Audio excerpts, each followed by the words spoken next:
Bonjour belle âme, bienvenue dans ce podcast qui se veut très spontané et relié au cœur, dans lequel je vais te raconter mon histoire flamme jumelle, mais aussi ce que je vis dans ma vie de FJ.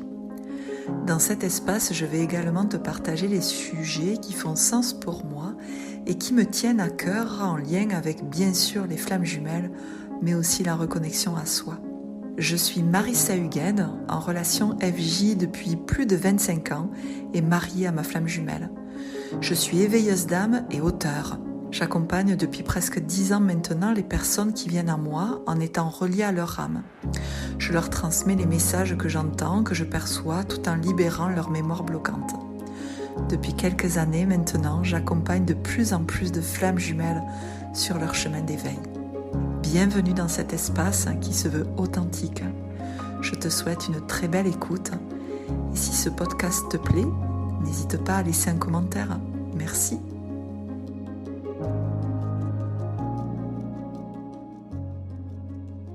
Bonjour belle âme, j'espère que tu vas bien. Dans cet épisode, j'ai envie de te parler de cette posture sacrificielle qu'a le chaser. Je sais pas, ça m'est venu comme ça parce que je trouve ce sujet hyper important, tellement c'est une posture, j'ai presque envie de dire innée du chaser. Juste te parler de cet état, car j'observe à travers mes séances et à travers ce que je vis aussi, que cette attitude est bien ancrée dans chacune des cellules du chaser, et j'ai presque envie de dire encore plus quand c'est une femme. Et il y a quand même un certain contexte collectif qui renforce par rapport à la femme cette posture.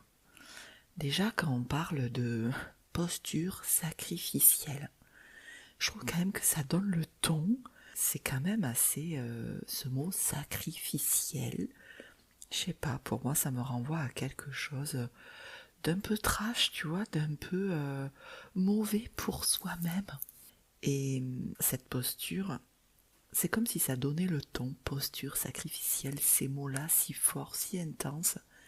C'est comme si ça donnait le ton à quel point c'est bien ancré en soi. Et clairement, c'est une posture de laquelle va devoir sortir le chaser. Parce que c'est bien elle qui fait que le chaser va constamment aller de l'avant, qui va constamment aller chercher son autre. Alors bien évidemment, il va chercher son autre pour ne pas être seul, pour ne pas le perdre, mais il y a une notion de « je suis là pour toi » puisque moi, par moi-même, en fait, j'ai pas le droit d'être là pour moi. Donc, je ne vis finalement un peu que pour l'autre, puisque l'autre m'amène, est censé m'amener ce que, par moi-même, je ne peux pas m'amener, je n'en ai pas le droit. Il y a vraiment quelque chose de cet ordre-là. Et j'observe vraiment avec, je crois, une profonde tristesse les conséquences de cette posture parce qu'elles sont nombreuses, notamment le manque d'abondance. Je ne sais pas si tu as déjà observé, alors ça n'est pas seulement l'abondance d'argent, mais il peut y avoir, et en fait je l'observe chez pas mal de couples FJ, où le runner va avoir de l'argent, une certaine quantité si je puis dire ainsi, alors que le chaser il va galérer. Le chaser il est beaucoup dans je donne beaucoup mais je reçois rien, je peux pas recevoir, c'est trop insécurisant. Et même je trouve avec cette posture sacrificielle, même tu as beau en avoir conscience, il va être important d'aller au cœur de tes cellules. Donc j'entends par là ancienne vie, enfant intérieur, surtout dans cette vie-ci, à quel point tu as dû te sacrifier pour papa, maman, tes frères, tes sœurs, toutes sortes de loyauté quelque part, et d'aller dépioter ce transgénérationnel, parce que comme je te le disais il y a quelques secondes, quelques minutes, cette posture sacrificielle chez les femmes, elle est dans toutes les familles. J'observe aussi qu'il y a ce manque de se sentir aimé. Et forcément, parce que cette posture, elle pose le cadre quelque part où seul l'autre compte. Tes envies, tes désirs, ça passe au second plan, ou j'ai presque envie de dire au 20e plan, car tu n'es pas ta priorité. Et quelque part, l'autre, il te ramène quoi? Que tu vas pas être sa priorité pour lui. Donc tu n'auras jamais ce que tu veux. Même si tu fais tes visualisations, même si tu essayes d'être dans la loi d'abondance, la loi d'attraction, tu n'auras pas ce que tu veux, puisque tes désirs, tes envies, l'envie d'être aimé, d'être choyé, d'être soutenu, tu l'auras pas, de par cette posture. Donc je trouve les conséquences sont extrêmement douloureuses. Et donc, une fois de plus, le chaser va devoir, parce que c'est son chemin, sortir de cette posture-là.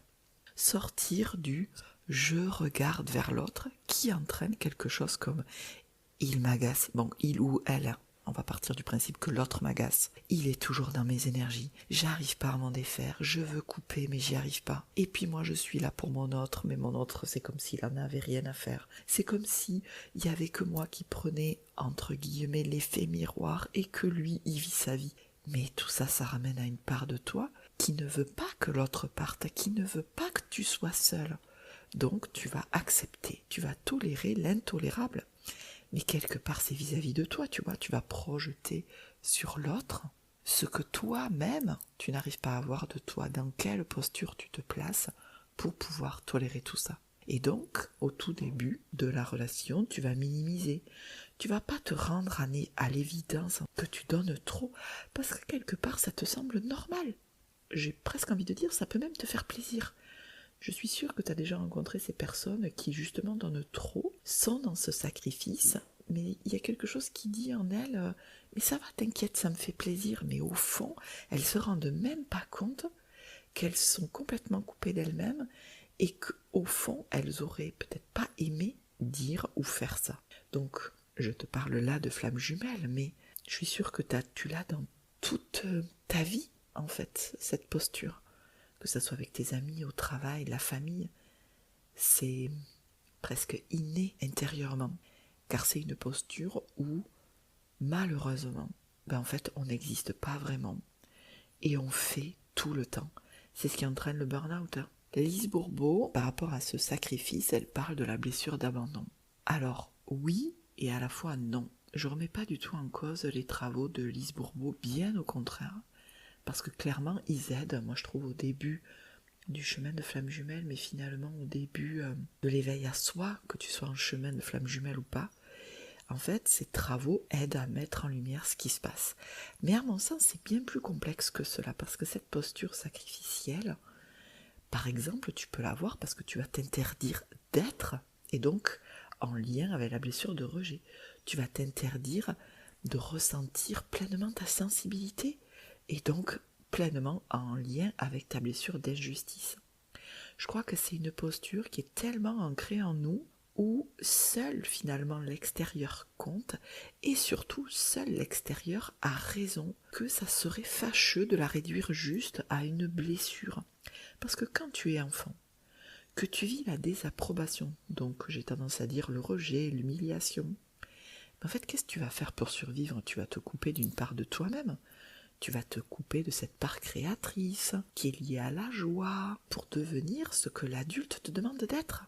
Une petite fille sage, une petite fille qui travaille bien à l'école, une petite fille qui tient en place, un garçon fort qui ne s'exprime pas, qui n'exprime pas ses émotions, qui va faire tel ou tel sport, par exemple. Et aujourd'hui, ça va engendrer un adulte qui sera, par exemple, jamais en colère, qui ne va jamais vraiment s'exprimer, qui ne va jamais vraiment faire ce dont tu as envie. Par exemple, faire le cours de danse que tu veux parce que petite fille, tu as toujours voulu faire des cours de danse et à l'âge adulte, tu vas t'interdire de faire ces cours de danse parce que la famille, parce que le travail d'abord, parce que tu n'as jamais le temps.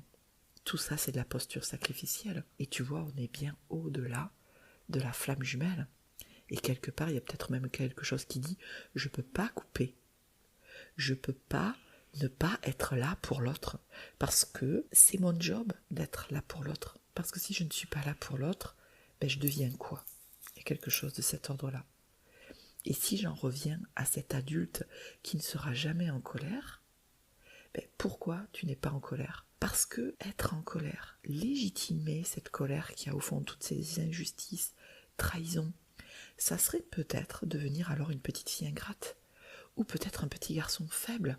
Alors bon, ce ne sont que des exemples, mais quelque part en gros c'est ça. Et c'est ça que peut te montrer ta flamme jumelle qui, tu crois qu'il en a rien à faire de toi, mais où tu vas trop donner, et tu vas sans cesse voir que l'autre il est jamais là pour toi. Mais parce que tout part de cette posture sacrificielle où quelque part il y a quelque chose qui dit « Moi je me suis sacrifié, donc toi il va falloir que tu te sacrifies aussi. » Et ça c'est pas très juste. Donc pour en revenir à toi, ami Chaser, qui n'est autre finalement qu'une âme incarnée, un ou une humaine, qui veut être aimée, vue, reconnue, écoutée, portée, soutenue, et qui n'a de cesse de se mettre au 2e plan, mais peut-être au 20e plan, car ce chaser croit que son être n'a pas le droit d'exister, que tu n'as pas le droit de faire comme toi tu souhaites, sous peine d'être abandonné, d'être trahi, sous peine peut-être d'être mauvais ou mauvaise, et de te sentir coupable de toi être dans ta vie. Et finalement que papa, maman et même la FJ soient en souffrance alors que toi tout va bien. C'est très chaser.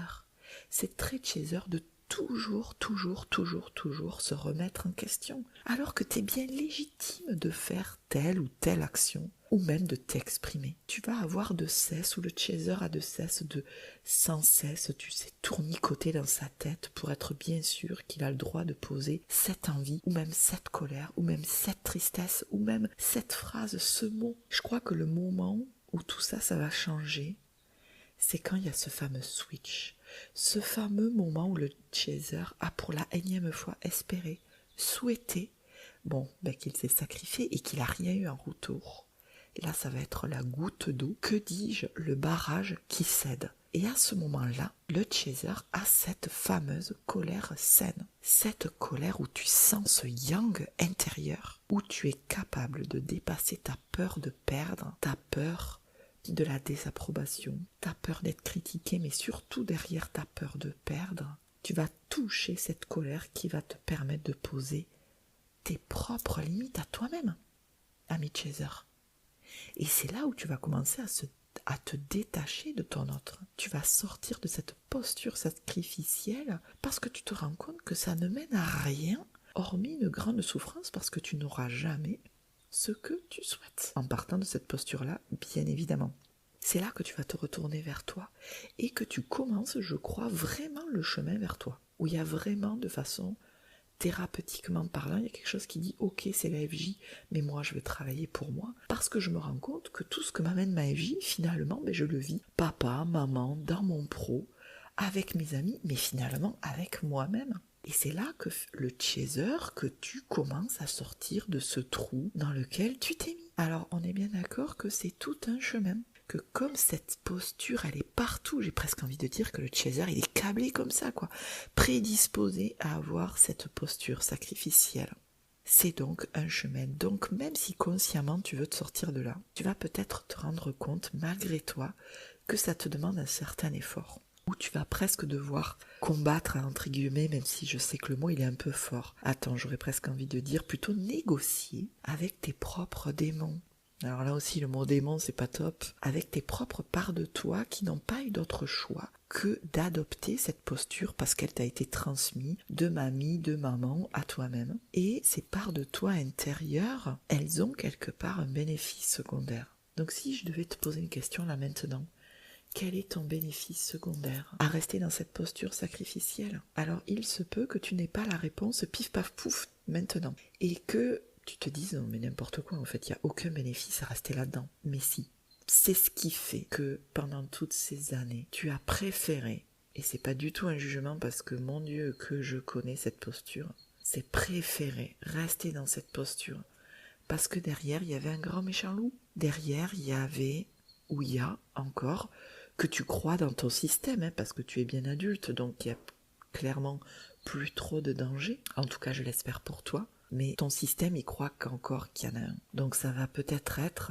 le bénéfice secondaire, c'est de ne pas se retrouver seul, de ne pas toucher cette émotion que tu as touchée quand tu avais 2-3 ans, quand tu étais dans le ventre de ta mère. Bon, en tout cas tu vois le topo, c'est-à-dire qu'à un moment donné, tu vas devoir négocier avec cette part de toi qui dit non, on reste dans cette posture. Alors que toi, adulte aujourd'hui, t'as envie d'en sortir et ça peut être même une réminiscence d'ancienne vie qui va te mener par le bout du nez, qui va dire non, non, non, attends. Dans les anciennes vies, j'ai été moi-même et on l'a perdu parce que justement, il n'a pas voulu de moi quand j'ai été comme ceci ou comme cela. Et donc cette réminiscence, elle te mène par le bout du nez là. Et elle te fait maintenir dans quelque chose que toi, aujourd'hui, tu ne veux plus rester. Alors si tu en es là, ami Chaser, je te souhaite beaucoup de courage, beaucoup de compassion et beaucoup de volonté, même si je sais que tu en as. Et je te souhaite le meilleur parce que tu en as le droit, un droit divin d'exister et de faire selon tes envies, même si cela plaît pas à papa, maman, à tes ancêtres, à ces anciennes vies, et peut-être à la part de toi qui a peur d'être seule et d'avoir des conséquences bien désastreuses. Alors je te souhaite vraiment de prendre soin de toi, de te légitimer, et puis surtout, si tu te vois retomber dans tes travers, mais ne te blâme pas.